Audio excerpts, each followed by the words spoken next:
Улсын хурлаараа ардчилсан намын бүлэг ээлжид бусаар хуралдаж, өвлжилтийн бэлтгэл болон хичээлийн шинжилгээний бэлтгэлийн асуудлаар салбар яамдуудаас мэдээлэл авчээ. Боловсролын салбар хичээлийн шинжилгээний бэлтгэлээ хангаж байна гэж мэдээлж байгаач тус салбарт нэгдсэн бодлого дутагдж байна гэж улсын хурлдах ардчилсан намын бүлгээс дүгнэлээ. Ялангуяа боловсрол соёлын шинжилгээ ухааны сайдд бид тодорхой асуудлаар чиглэл өгсөн.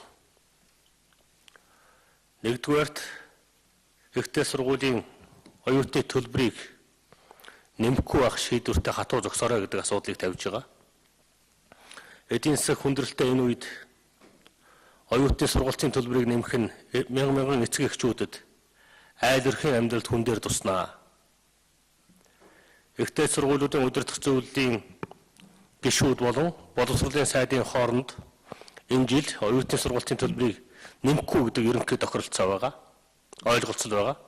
Энийг хатуу барьж ажиллаарай гэдэг чиглэлийг өгсөн байгаа гэдгийг та бүхэндээ дуулгая.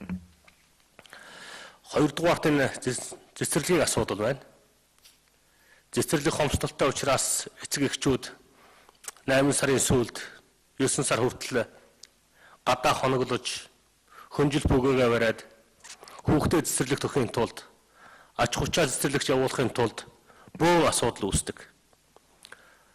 21-р зуунд эцэг эхчүүд нь гадаа гудамжинд цэцэрлэг түүхтэй өгөхийн тулд ойчролдог ийм улс орон Монголоос өөр байхгүй. Цэцэрлэгийн асуудлыг анхааралдаа онцгойлон авч шийдвэрлэх чиглэл үүргээ өгсөн байна.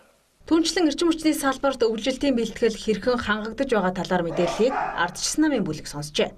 Эрчим хүчний дутагдлыг хэрхэн нөхөгдөл тухай асуудлаар цаашдаа дулаан эрчим хүчний шинээр байгуулагдах байгууламжийн тухай нэгдсэн тодорхой мэдээлэл өгөх хүсэлтийг эрчим хүчний яамд ардчилсан намаас гаргасан байна.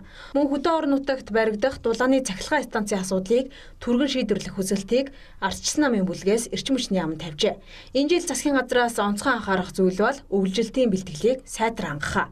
Учир нь өнөө жил зуншлаг муу байгаагаас ургац алдах эрсдэл үүсч малчид хадлан тижээлээ бэлтгэхэд хүндрэл гараад байгаамаа.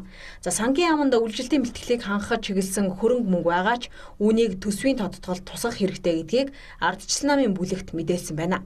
Тиймээс өвлжилтийн бэлтгэлийг хангах болон хүүхдийн мөнгийг нэмэлтээр тусгах үүднээс улсын хурал 2017 оны төсөвт яаралтай тодтгол хийж ээлжид бус чуулганыг зарлах хэрэгтэй гэж ардчилсан намын бүлгээс үзэж байна. Одоо 8 дугаар сарын сүүлд болж байна. Бид урдлынхаа хуралдаанаар ээлжид бус чуулганы хүүхдийн мөнгөтэй холбогдуулаад хуралдуулаач гэж шаардлагыг бол улсын хурлын дарга өгсөн боловч өнөөдөр хүртэл бид хариу өгөөгүй. Бид дахин шаардах болно. Урдлын шаардлага юу байсан гэхээр хүүхдийн мөнгөний тухай асуудал байсныг та бүхэн мэдж байгаа. Хүүхдийн мөнгөний 160 тэрбумын төгрөгийг олгодоод бол дууссан гэсэн мэдээлэл байгаа. 9-р сар 10-р сард 110 тэрбум төгрөгийн хүүхдийн мөнгөний дутагдалд орох учраас хүүхдийн мөнгө олгохдохгүй байх эрсдэл үүсэж байгаа энэ саруудад. Тийм учраас бол ээж тус чуулганы яаралтай хуралдаж энэ хөрөнгийн их үүсвэрийн асуудлыг бол зайлшгүй шийдэхгүй бол хүүхдийн мөнгө тасалдах хэмжээнд очиж болохгүй гэж хардсан юм бүлэг үзэж байгаа.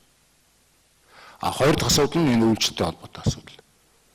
Энэ хүндэрж болцсогүй үйлчлэлийн бэлтгэл ажлыг хангахад засгийн газар зайлшгүй төсөвтэй тодтгол оруулж энэ хөрөнгө санхүүгийн хөвсрийг бол маш хурдан хэмжээнд шийдэх шаардлагатай гэж бид ингэж үзэж байгаа. Төрийн ордноос Бямбгэрл Шүрэн Сүхнаар бэлтгэлээ.